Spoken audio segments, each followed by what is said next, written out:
रोज का वचन। रोज के वचन में आपका स्वागत है। दिन 60। यहोवा ने मूसा से कहा, यदि कोई यहोवा की पवित्र की हुई वस्तुओं के विषय में भूल से विश्वासघात करे और पापी ठहरे, तो वह यहोवा के पास एक निर्दोष मेंढ़ा दोषबलि के लिए ले आए। उसका दाम पवित्र स्थान के शेकेल के अनुसार उतने ही शेकेल रुपए का हो जितना याजक ठहराए, और जिस पवित्र वस्तु के विषय उसने पाप किया हो उसमें वह 5वां भाग और बढ़ाकर याजक को दे। और याजक दोषबलि का मेढ़ा चढ़ाकर उसके लिए प्रायश्चित्त करे, तब उसका पाप क्षमा किया जाएगा। और यदि कोई ऐसा पाप करे कि उन कामों में से जिन्हें यहोवा ने मना किया है किसी काम को करे, तो चाहे वह उसके अनजाने में हुआ हो तो भी वह दोषी ठहरेगा और उसको अपने अधर्म का भार उठाना पड़ेगा। इसलिए वह एक निर्दोष मेंढ़ा दोषबलि करके याजक के पास ले आए। वह उतने ही दाम का हो जितना याजक ठहराए, और याजक उसके लिए उसकी उस भूल का जो उसने अनजाने में किया प्रायश्चित्त करे, और वह क्षमा किया जाएगा। यह दोषबलि ठहरे, क्योंकि वह मनुष्य निसंदेह यहोवा के सन्मुख दोषी ठहरेगा।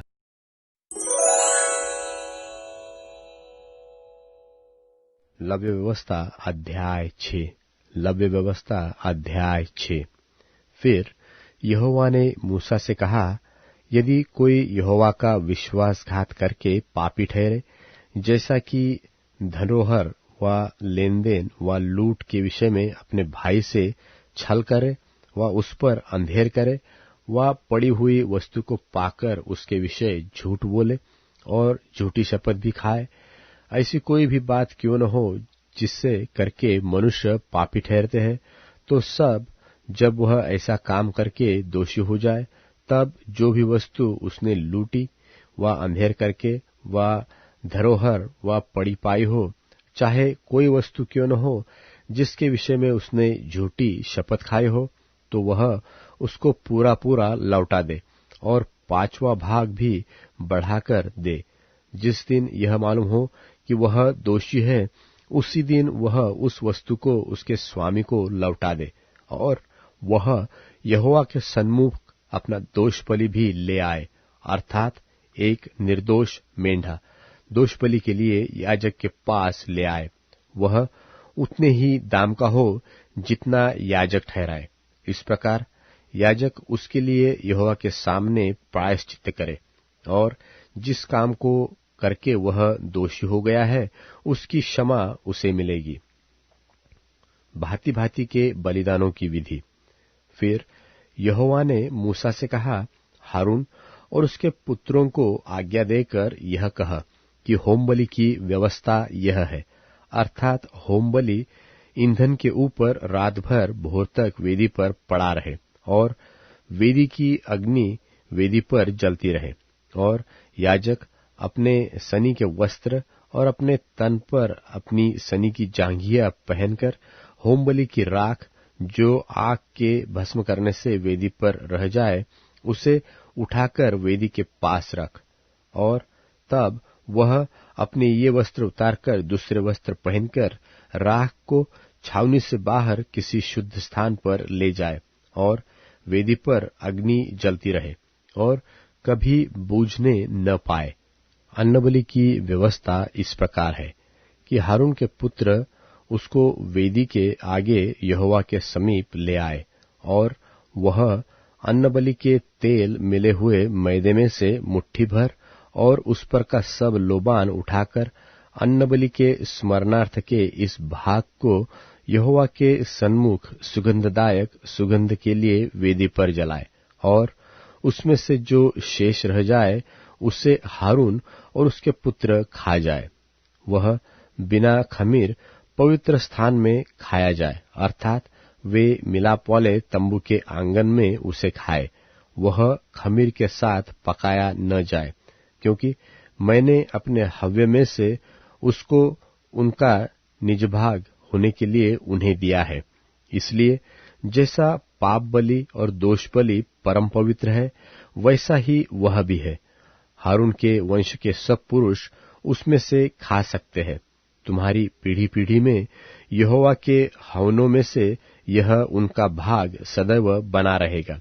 जो कोई उन हवनों को छुए वह पवित्र ठहरेगा।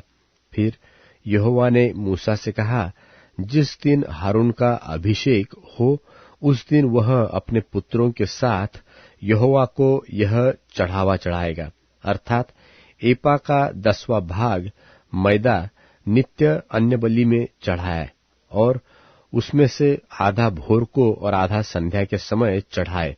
तब तवे पर तेल के साथ पकाया जाए। जब वह तेल से तर हो जाए तब उसे ले आना। इस अन्न बलि के पके हुए टुकड़े यहोवा के सुखदायक सुगंध के लिए चढ़ाना, और उसके पुत्रों में से जो भी उस याजक पद पर अभिषिक्त होगा वह भी उसी प्रकार का चढ़ावा चढ़ाया करे। यह विधि सदा के लिए है कि यहोवा के सन्मुख वह संपूर्ण चढ़ावा जलाया जाए। याजक के संपूर्ण अन्न बलि भी सब जलाए जाए, वह कभी न खाया जाए। फिर यहोवा ने मूसा से कहा, हारून और उसके पुत्रों से यह कह कि पाप बलि की व्यवस्था यह है, अर्थात जिस स्थान में होम बलि पशु वध किया जाता है उसी में पाप बलि पशु भी यहोवा के सन्मुख बलि किया जाए, वह परम पवित्र है। और जो याजक पाप बलि चढ़ावे वह उसे खाए। वह पवित्र स्थान में अर्थात मिलाप वाले तंबू के आंगन में खाया जाए। जो कुछ उसके मांस से छू जाए वह पवित्र ठहरेगा। और यदि उसके लोहू के छींटे किसी वस्त्र पर पड़ जाए तो उसे किसी पवित्र स्थान में धो देना, और वह मिट्टी का पात्र जिसमें वह पकाया गया हो तोड़ दिया जाए। यदि वह पीतल के पात्र में सिझाया गया हो तो वह मांजा जाए और जल से धो लिया जाए, और याजक में से सब पुरुष उसे खा सकते हैं। पर जिस पाप बलि पशु के लोहू में से कुछ भी खून मिलाप वाले तंबू के भीतर पवित्र स्थान में प्रायश्चित करने को पहुंचाया जाए, तब तो उसका मांस कभी न खाया जाए, वह आग में जला दिया जाए।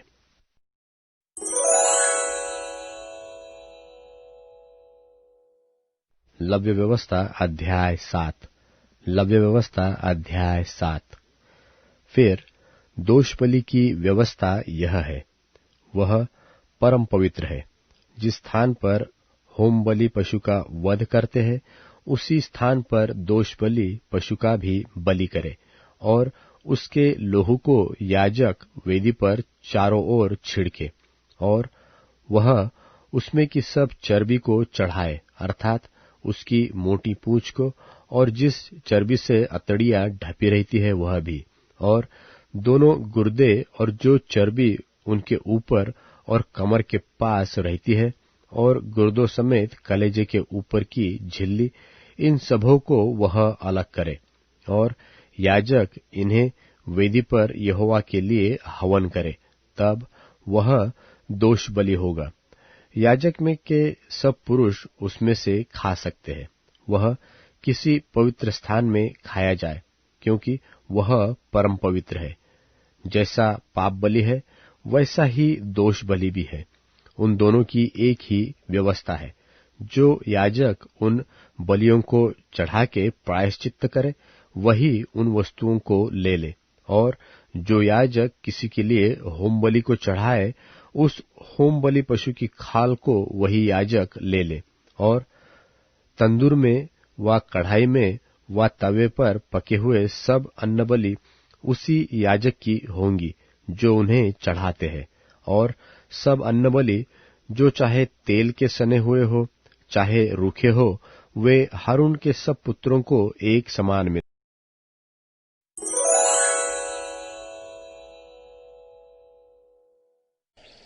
वे यरूशलेम की तरफ सड़क पर चले जा रहे थे और यीशु उनके आगे थे। वे आश्चर्यचकित थे और उनके पीछे आने वाले डरे हुए थे। यीशु ने बाहरों को अलग बुलाया और उन्हें वे सब बताने लगे जो उनके साथ होने वाला था। देखो, हम यरूशलेम जा रहे हैं और मैं प्रधान पुरोहितों और शास्त्रियों के हाथ सुपुर्द किया जाऊंगा।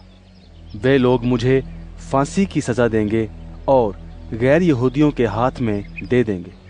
वे मेरा मजाक करके कोड़े लगाएंगे, थूकेंगे और मार भी डालेंगे। जब्दी के बेटे याकूब और यूहन्ना बोले, गुरुजी, हम चाहते हैं कि हमारी मर्जी के मुताबिक ही आप हमारे लिए करें। यीशु ने पूछा, तुम क्या चाहते हो कि मैं तुम्हारे लिए करूं? वे बोल उठे, आप ऐसा होने दें कि भविष्य के आपके राज्य में हम में से एक आपके बाईं और दूसरा आपकी दाईं तरफ बैठे। लेकिन यीशु ने कहा, तुम नहीं जानते कि क्या मांग रहे हो। क्या तुम वो प्याला पी सकोगे जो मैं पीने जा रहा हूं? और मैं जिस पीड़ा में डूबने जा रहा हूं, क्या तुम उसे सह सकते हो? वे बोल उठे, हाँ, बिल्कुल सह सकते हैं। यीशु ने उनसे कहा, जरूर तुम वो प्याला पियोगे जो मैं पीने पर हूं, और उस पीड़ा में डूबोगे जिसमें मैं डूबने जा रहा हूं। ये मेरे हाथ में नहीं है कि किसको अपने दाएं या बाएं बैठाऊं, लेकिन ये जिनके लिए तैयार किया गया है उन्हें ही मिलेगा। यह बात जब बाकी शिष्यों ने सुनी तो वे याकूब और यूहन्ना से बड़े नाराज हुए। लेकिन यीशु ने उन्हें अपने पास बुलाकर कहा, तुम्हें ये मालूम है कि गैर यहूदियों में अधिकारी लोग अपना अधिकार जमाते हैं और लोगों के ऊपर शासन करते हैं। ऐसा तुम्हारे बीच नहीं होना चाहिए। तुम में से जो कोई दूसरे से बड़ा होना चाहे, वो पहले दूसरे का सेवक बने। तुम में से जो कोई प्रधान बनना चाहे, वो पहले सभी का गुलाम बने। यहां तक कि मैं सेवा करवाने नहीं आया, लेकिन सेवा करने और बहुतों की मुक्ति के लिए अपने आप को न्यौछावर करने आया हूं। वह सभी यरीहो आए। जब वह अपने शिष्यों के साथ यरीहो को छोड़ने वाले थे, रास्ते में तिमाई का अंधा बेटा बरतिमाई सड़क के किनारे बैठा भीख मांग रहा था। जब उसे ये मालूम पड़ा कि नासरी यीशु उसी रास्ते से गुजर रहे हैं, तो जोर जोर से चिल्लाने लगा, हे यीशु, दाऊद के बेटे, मुझ पर कृपा कीजिए। बहुतों ने उसे डांटा कि चुप हो जाए, लेकिन वह और ऊंची आवाज से चिल्लाया, दाऊद के बेटे, मुझ पर दया करें। यीशु रुक गए और आज्ञा दी कि उसे उनके पास लाया जाए। लोगों ने अंधे व्यक्ति को बुलाकर कहा, हिम्मत रखो, उठ खड़े हो, यीशु तुम्हें बुला रहे हैं। अपने चोगे को एक किनारे फेंक वह उठा और यीशु के पास आ गया। यीशु ने उससे पूछा, तुम क्या चाहते हो कि मैं तुम्हारे लिए करूं? अंधे आदमी ने कहा, गुरुजी, मैं देखना चाहता हूँ। यीशु ने कहा, जाओ, तुम्हारे विश्वास ने तुम्हें अच्छा कर दिया है। तुरंत वह देखने लगा और यीशु के साथ चल पड़ा।